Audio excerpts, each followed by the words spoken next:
is on finding financial support, presented by the PAN Foundation. My name is Alsa Murtha, and I'm the Manager of Strategic Communications here at the National Hemophilia Foundation. At any point during the webinar, if you would like to ask a question, please use the Q&A feature at the bottom of your screen. We have NHF staff members monitoring these questions, which we will pose to our speakers after the presentation. This webinar is being recorded and will be available to the community beginning on Friday, May 13th. I'm joined today by Amy Niles and Ayesha Azam. I said that right. Did I get it right? Great. From the PAN Foundation, thank you both for taking the time to join us today. Before we get started, if you would like to connect with the PAN Foundation, please leave your email address in the chat feature. We're going to generate those and send them over to these ladies once we're done today. But I'll go ahead and turn it over to both of you to get started. Thank you so much. And hi, everyone. Good afternoon. We really appreciate the opportunity to speak with the NHF community today. And thank you to the Foundation for giving us the opportunity to do so. Today, we want to share important information with you about how to find financial support, particularly to cover out-of-pocket costs for medications.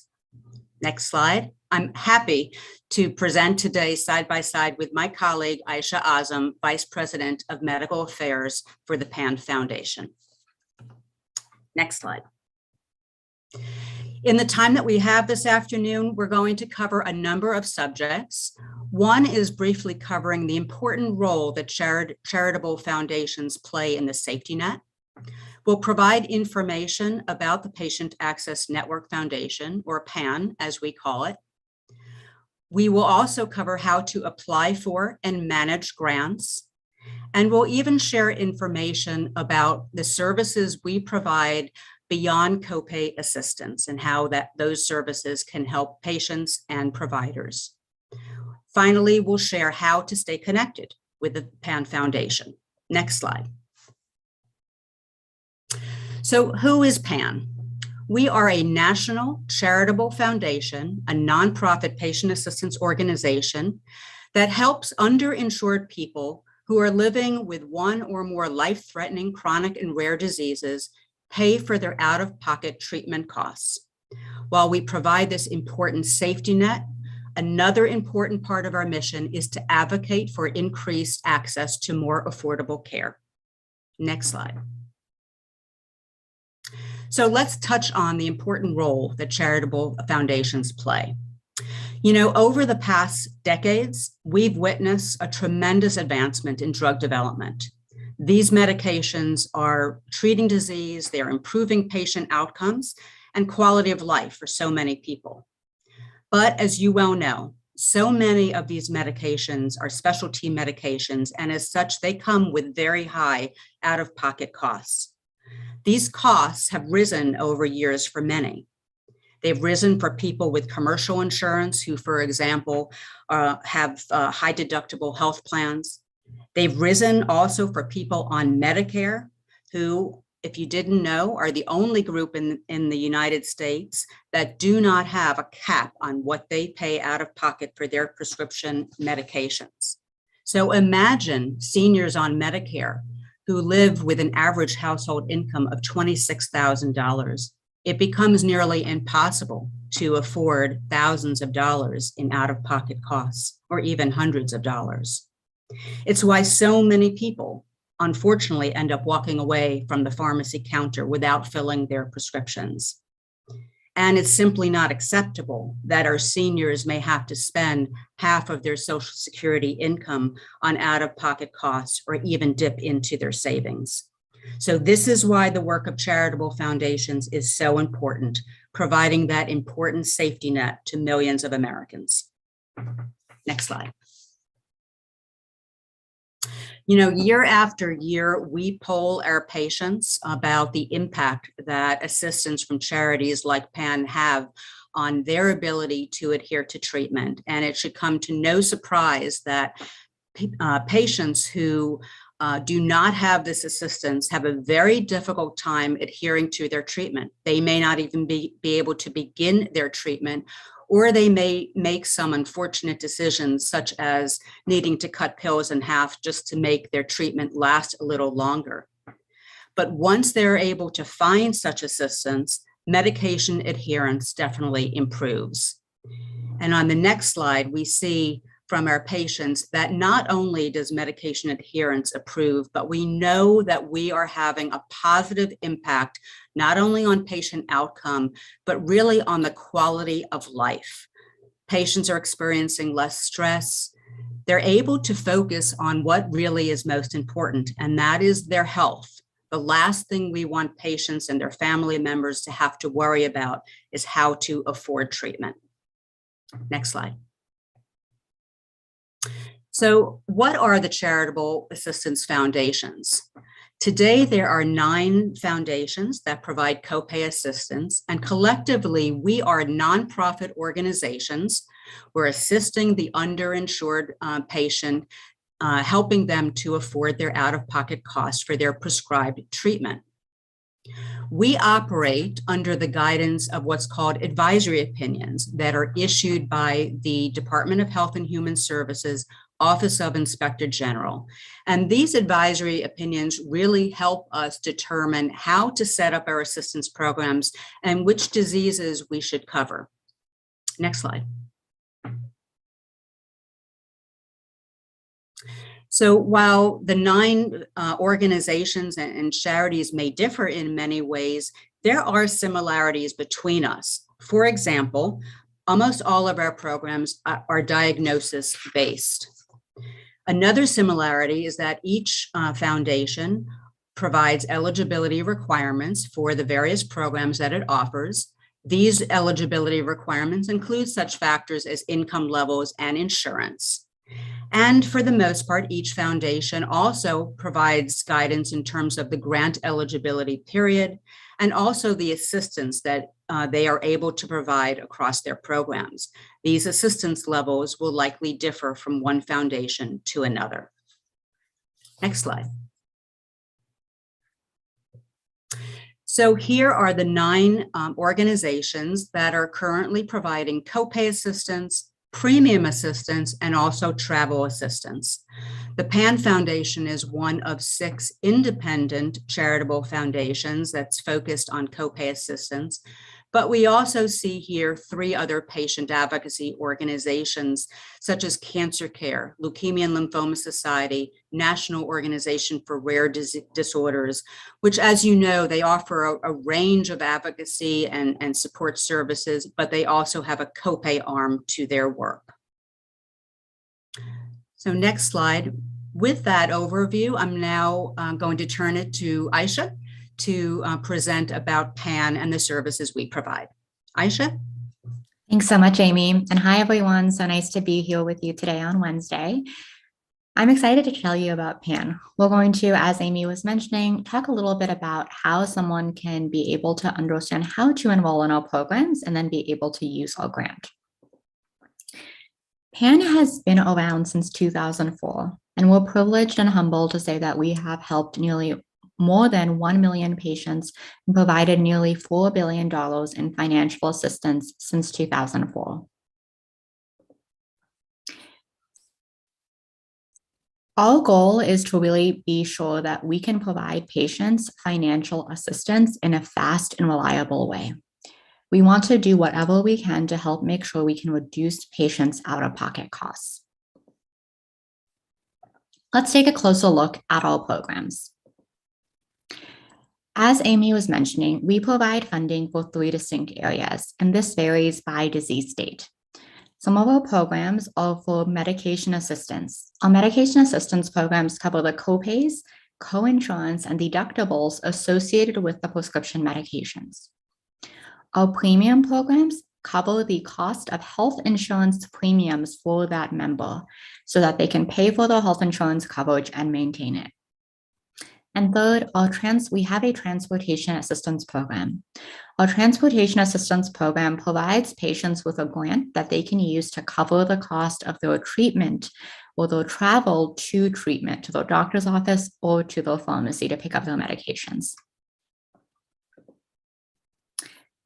For these programs, we have divided them up by disease state. And there are 70 programs that PAN operates today. These vary across cancers, rare diseases, or chronic diseases. For the National Hemophilia Foundation members, it's important to note that we have a hemophilia copay and a hemophilia premium assistance program. We also have a von Willebrand copay program. Additionally, we also cover some other blood disorders. It's important to note that when you receive assistance from PAN, you can sign up for multiple programs. So you could be simultaneously enrolled in the hemophilia copay program and also be receiving assistance for hemophilia premium at the same time.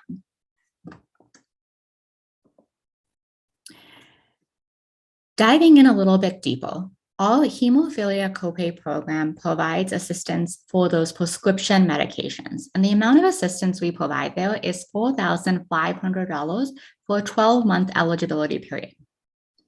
Our hemophilia premium program covers the cost of health insurance premiums and provides an assistance for 12 months in the amount of $4,400. And for von Willebrand's, our copay assistance program there provides assistance in the amount of $10,200. It's important to note that each of these programs are independent of one another. So if you are interested in receiving copay assistance and premium assistance for hemophilia, for example, you must enroll separately into each disease assistance program. It's also important to note that these funds are not commingled and that they're separate. So the funds that are reserved for your medication grant cannot be combined with the funds for your premium grant. They are maintained and managed separately. When we consider our copay assistance programs, we'd like to talk a little bit about what specifically we cover in these funds. For our medication assistance programs, we cover all prescription medications, including generic or bioequivalent drugs that are FDA approved for that disease. So, example, within the von Willebrand program, we're covering all of the FDA approved drugs that are indicated for the treatment of von Willebrand. Additionally, we are always cognizant to look at compendia or evidence-based guidelines to make sure that we're covering additional drugs that are used for the treatments of these diseases. Our full medication list is available on our website, and if at any point you believe that another medication should be covered and you'd like us to consider that, we have a form on our website that you can submit in order for us to receive your request and review it to see if we can cover it. PAN does not cover medical services such as office visits or lab work.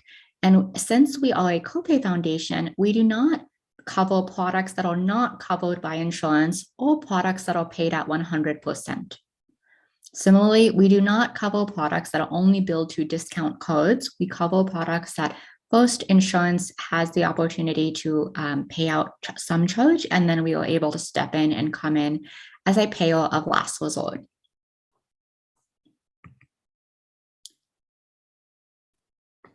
A couple of slides ago, I talked about how much assistance is available to patients when they enroll in these 3 disease areas.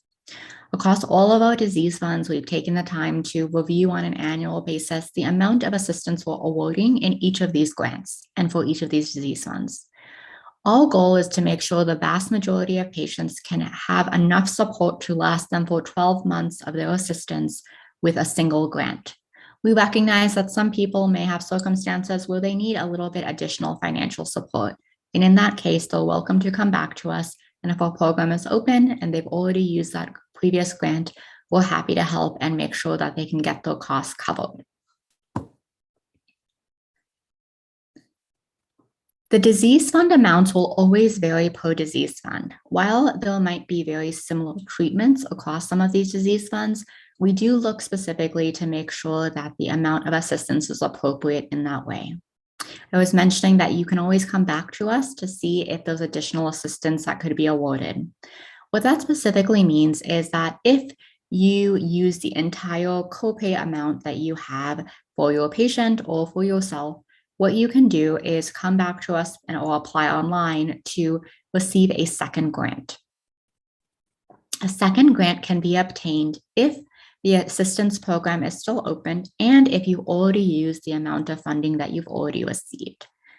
If it's close to that amount of assistance running out and you are concerned about not having enough assistance left for the remainder of your fills or your prescriptions, please reach out to us, and our call center team is happy to walk through with you, with your provider, or with the pharmacy on exactly how we can make sure that the costs are covered in full. This is extremely important to us that we ensure patients receive enough assistance. And so we ask that if you do feel like the amount of assistance is not enough, reach out to us and let us know why. We'll be happy to take that under consideration and make sure that we are providing the most appropriate amount of assistance to our patient communities. With that, let's start diving into exactly how you can apply for these programs. At PAN, as we mentioned, we have several disease programs. As a nonprofit, our programs may open and close throughout the year. And so it's important to understand the different fund statuses that we have here at PAN. Our first fund status is open.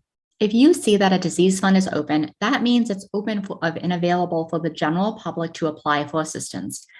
You can submit an application and learn immediately whether or not that grant was awarded. If there is no funding available at that time, the program will be closed. In this instance, existing patients who have already enrolled in the program will still continue to be covered, but it just means that additional patients cannot get a grant or renew the grant for continued assistance. However, when a program is closed, you can still add patients to the wait list to be notified when the fund reopens. When our programs are closed, and let's say we are able to open them because now we have sufficient funding, the program is first made available to those who are waiting on the wait list. In that period, patients have a 2-day window, or the healthcare professionals have a 2-day window to apply on the patient's behalf to make sure that they can get assistance if they still need it before the fund opens to the general public. The waitlist is a tremendous feature that we recommend that you use if a program is closed at any time.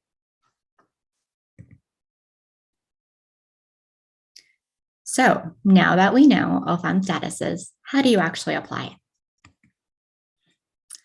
Those 4 steps we'll walk through today.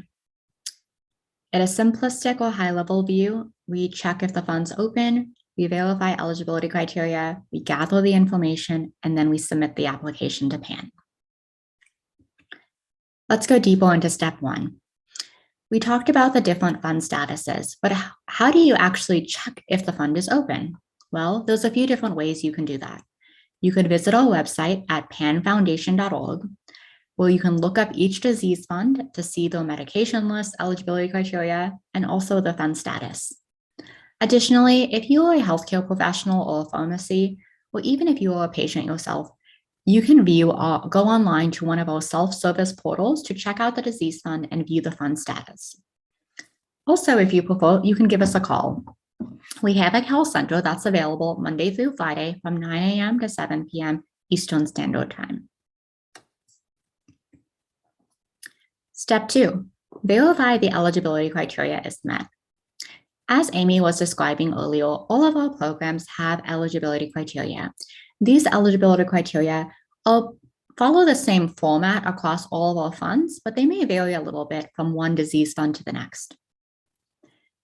The first criteria is that you must be receiving treatment for the disease named in the assistance program. So if you're attempting to enroll in our hemophilia assistance program, you must have a diagnosis of hemophilia. You must be taking a medication or a product that's covered by your insurance and listed on our fund. And you must have an income that's at or below 400 to 500% of the federal poverty level. Some of our funds have income thresholds that are capped at 400%, whereas other programs might have income thresholds that are capped at 500%. You can view the specific details on our website, but what it means is that your income must be below this threshold in order to qualify for our programs. And lastly, you must live and receive treatment in the United States or the US territories, but citizenship is not a requirement. On our website, we have a really handy eligibility screener tool that can walk you through this in a few simple questions where you can learn whether or not you or your patient are eligible for assistance. Step 3, gather all required information. It is extremely important to us that we make the enrollment process as simple and pain-free as possible. We know that you want to get your patients enrolled right away and be able to find assistance. So we try to make the process as straightforward as possible and as short as possible. On average, it takes about 10 minutes to complete an application, whether that's online or over the phone. And for the most part, our application is paperless. We ask that you have the patient demographics, the diagnosis and medication name, their insurance information, and their income information, as well as the physician's contact information when you contact us or when you go online to enroll. Once you have all that information, you can submit the application. Patients can apply on behalf of themselves to PAN, as well as their caregivers can also apply to PAN on their behalf. We also allow healthcare providers and pharmacies to apply on the patient's behalf. This means that if you are a provider or a patient advocate, you can submit the patient's application and find out immediately whether or not they are approved. Once we get the application, we will provide you a decision immediately. That goes for whether you apply online or through our call center. If there is any follow-up needed, such as perhaps the patient's income has changed recently and we flag that, we will let you know that the patient has a couple of weeks to submit any income documents to us, and we'll work with you and your patient to make sure we can get that information to keep them enrolled. But based on that day and the fact that the patient has been approved for assistance, you may begin submitting claims for payment immediately. On average, we see that we will receive a claim for payment within 1 day of enrolling patients in PAN. So we're happy that we can provide assistance to patients immediately and that they can begin to use it just as quickly. A couple of reminders about PAN grants. One, when you first enroll in our programs, our eligibility periods are for 12 months. But for new patients who have not received a PAN grant before, we also offer a 3-month look-back period. What that means is that if there were any past prescriptions or insurance premium costs that were incurred over the last 3 months, you can submit those to us and we can reimburse you for those costs. Second, our grant use policy. It's important to us that we make sure that if patients have grants, that they're able to use them and get the assistance that they need in a timely manner. If we don't see a paid claim on file within 90 days, we'll let the healthcare professional and the patient know that and remind them that if we don't receive a claim by day 120, we'll release those funds to help other patients in need. If there's an extenuating circumstance that is preventing a patient from being able to submit a paid claim to us, such as perhaps they're currently not on treatment, or perhaps their treatment is only administered every 4 months or 6 months. No problem at all. Just give us a call to let us know or send us a message online, and we'll be sure to note that in our system so the patient can keep the grant for when they need it. Lastly, it's important to remember that each PAN disease fund is separate from one another and that assistance is only valid for 12 months. We do allow patients to renew their grant if they need continued assistance beyond those initial 12 months. Renewal applications are accepted 1 month before the eligibility period ends, and it's always subject to available funding. If at the time your patient is ready to apply for a renewal grant and the fund is closed, you can add them to a wait list so they'll get notified when the fund reopens. When we think about how to use the grant, it's a similar thought process. Here at PAN, we want to make sure that this is as easy and seamless of a process as possible. For patients who are submitting pharmacy claims or picking up their medication from a pharmacy, the pharmacy can bill PAN electronically as a payer of last resort. Similarly, if the healthcare provider is providing assistance because it is a medication that is infused or administered in an in-office setting, it's something that the provider can bill us. We have provider and pharmacy billing guides available for healthcare professionals to be able to submit claims. And we have a dedicated claims team at our call center who can help you walk through claims. In almost every circumstance, patients are not required to pay out of pocket to get reimbursed after the fact. We want to be able to take care of the charge up front so no one has to worry about getting reimbursed. If you need any assistance on being able to walk through or understand how to submit an application to us or how to file claims, we encourage you to reach out to us. We have a wonderful team of folks who are ready to assist and walk through all of this information with you. With that, let's move on and talk a little bit more about the other types of support that PAN offers to supplement the financial assistance that PAN can provide. As I was mentioning earlier, disease funds tend to open and close throughout the year. It is incredibly vital that we connect patients, healthcare professionals, and their caregivers with any and all applicable resources if PAN is unable to assist. For this reason, the PAN Foundation developed FundFinder. FundFinder is a free web app that anyone can use and sign up for. It tracks the available funding status of over 200 disease funds across 9 charitable foundations. You can sign up to get alerts by text message or email to learn when a program is open, and you can look up advocacy organizations to contact for education, peer support, or for any other referrals that you may need. FundFinder is a tool that if you were to go on there and search for hemophilia or for von Willebrand or for any other disease, you could be able to see all of the assistance foundations that are providing assistance for those diseases and what their funding status is at any given time. I encourage you that if you have not already signed up, that you do so soon.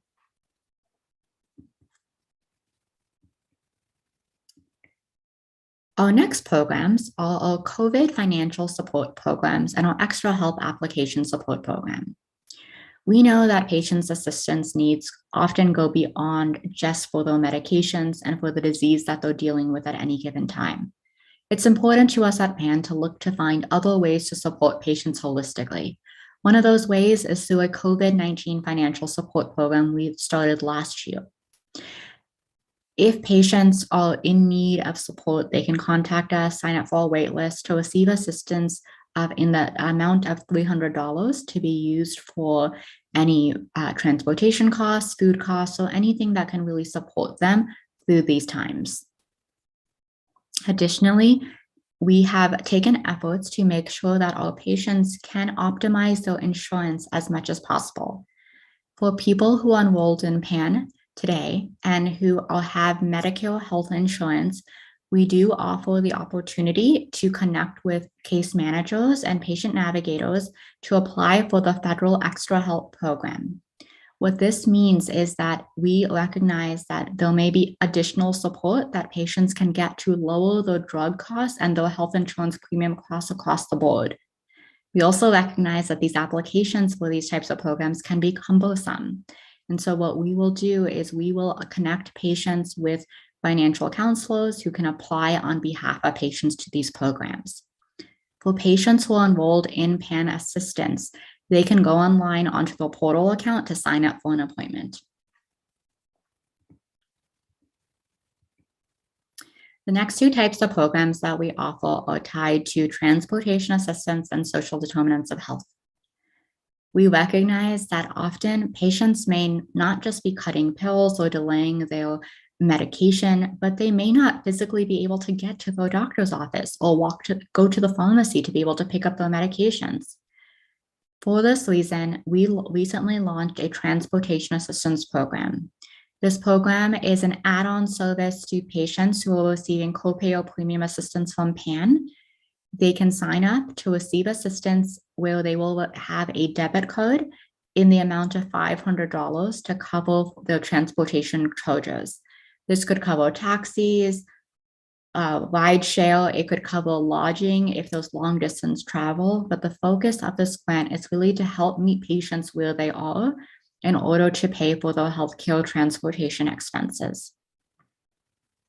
Lastly, within the vein of transportation, and also looking broader, we recognize that social determinants of health and understanding how social determinants of health impact patients is key. We've created an online survey tool with questions that you can use to screen patients to understand their current concerns. This has questions not only about transportation, but about food, housing, and social support. This tool is available online on our website at panfoundation.org, and we hope that providing these resources to you can not only help encourage conversations about financial toxicity, but also be able to better serve your patients. That I will turn it back to Amy to continue walking us through how PAN can support your patients. Thanks, Ayesha. We are so grateful to be able to provide financial assistance to so many patients every year, but we know their needs may extend beyond financial assistance. For example, they may need information or education about their disease or illness. Perhaps they want to join a support group, or perhaps they would like to speak with another individual who's going through what they're going through. For those reasons, we have formed what we call our Alliance Partner Network, today comprised of 22 national patient advocacy organizations who are there to provide a range of education and support services to patients. With this support from our Alliance Partner Network, we feel that we are providing truly more holistic care to patients. We are proud that the National Hemophilia Foundation is one of our alliance partners, and they have been working with us for several years. So, for example, let's say an individual comes to PAN looking for financial assistance for hemophilia. They will be asked if they would like someone from the National Hemophilia Foundation to get in touch with them to talk about their other needs. It's purely voluntary. If they say yes, that they would love that, then the National Hemophilia Foundation will be getting in touch with them within a couple of days, or maybe even that same day, to talk about their other needs. We're proud of this network, and we look forward to inviting even more national patient advocacy organizations in to support other disease assistance programs. Next slide. So in addition to the safety net that we provide, which is so very important, we believe it is critically important to raise our voice, work with others to raise our collective voices to advocate for improved access to affordable care. All of the work that we do is guided by what we call position statements that are board approved. So for example, earlier in the presentation, I spoke about the fact that Medicare beneficiaries are the only insured group in the United States that do not face a cap on what they pay out of pocket for their medications. We believe this is wrong. So one of the policy solutions that we advocate for is a Part D cap on the Medicare program. Additionally, we advocate for a notion called smoothing. This means that your out-of-pocket costs will be smoothed out across the 12-month period, because we feel it is a tremendous burden to ask Medicare beneficiaries to face hundreds, if not thousands of dollars at the beginning of the year when their deductible is reset. So these are just a few of the policy solutions that we advocate for.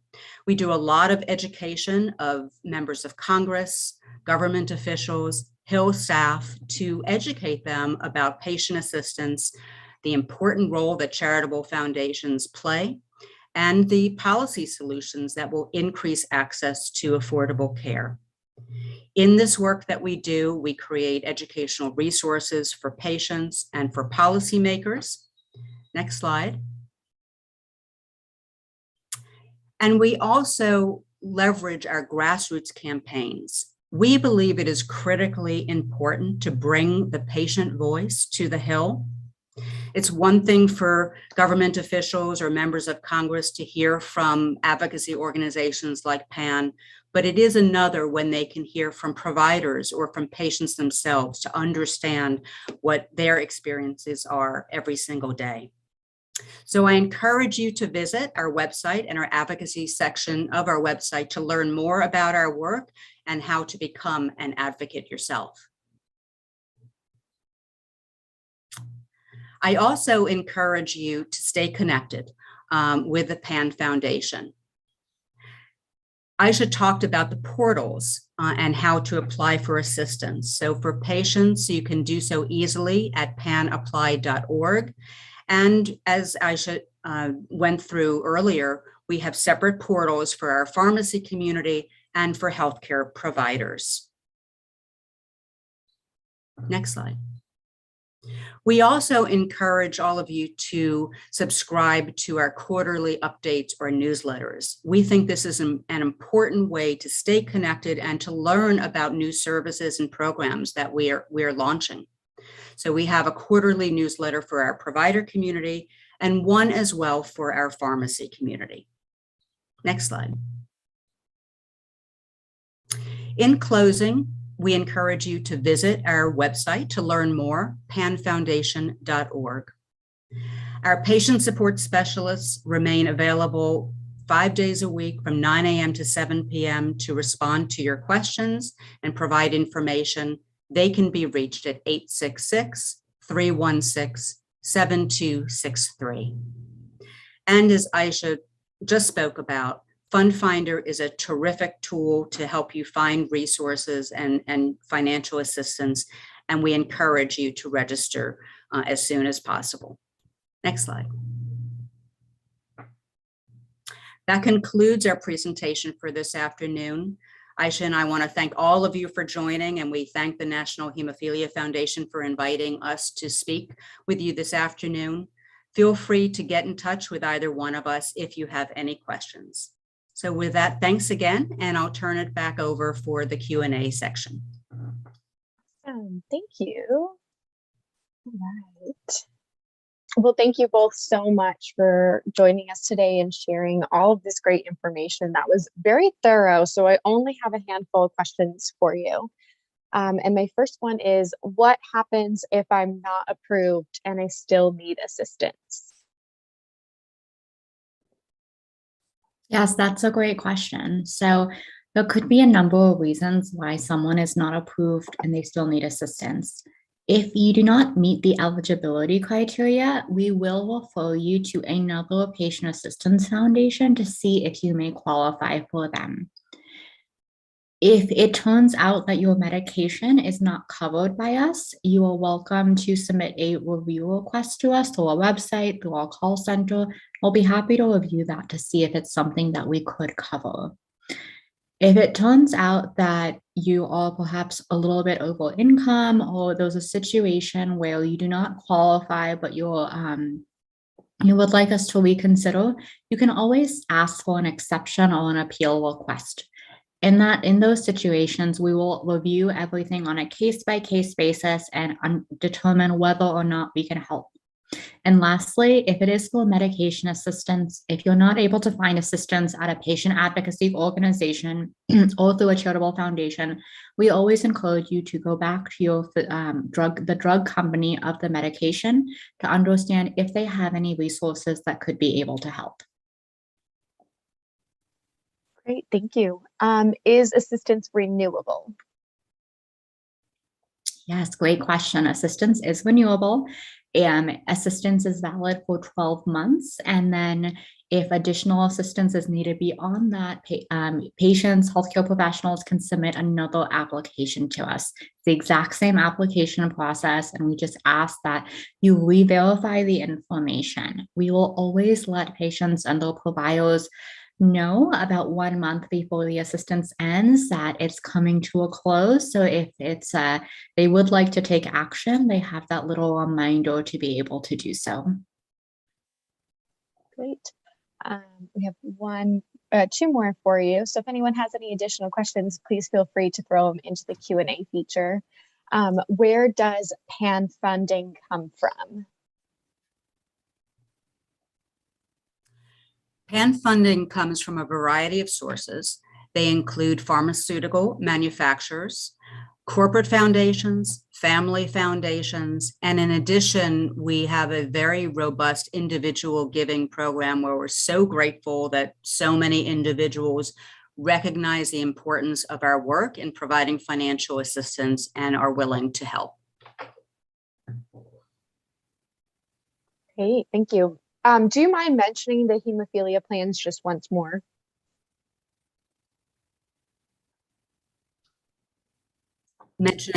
Can you repeat the question? Oh, sure. Do you mind mentioning the hemophilia plans or the plans that people in our community are able to use once more? There are 3 of them. Yes, the funds. Yes, certainly. Yes, sorry. Yes, so we have 3 specific programs for that we believe the National Hemophilia Foundation patients and healthcare professionals would find of interest. One is a hemophilia copay program, which covers copays, deductibles, and co-insurance for prescription medications. The second is the hemophilia premium assistance program, which covers health insurance premium costs for within the insurance plans. And the third is a Von Willebrand copay assistance program, which covers the copays, deductibles, and co-insurance associated with prescription medications for Von Willebrand. We also do have some other blood disorders, which are in the ITP area. Great. Thank you. All right. Well, I'd like to thank you both again for taking the time to join us this afternoon. We appreciate your time and expertise so much. I'd like to thank each one of you for joining us as well and tuning in again this week. Please note that this recorded webinar will be available on Friday, May 13th at hemophilia.org under the events tab with all of our archived webinars. Also available in the events tab is our upcoming schedule for our weekly Wednesday webinar series. Thank you for joining us this afternoon, and I hope you all have a wonderful week. Thank you so much. Thank you. Thank you.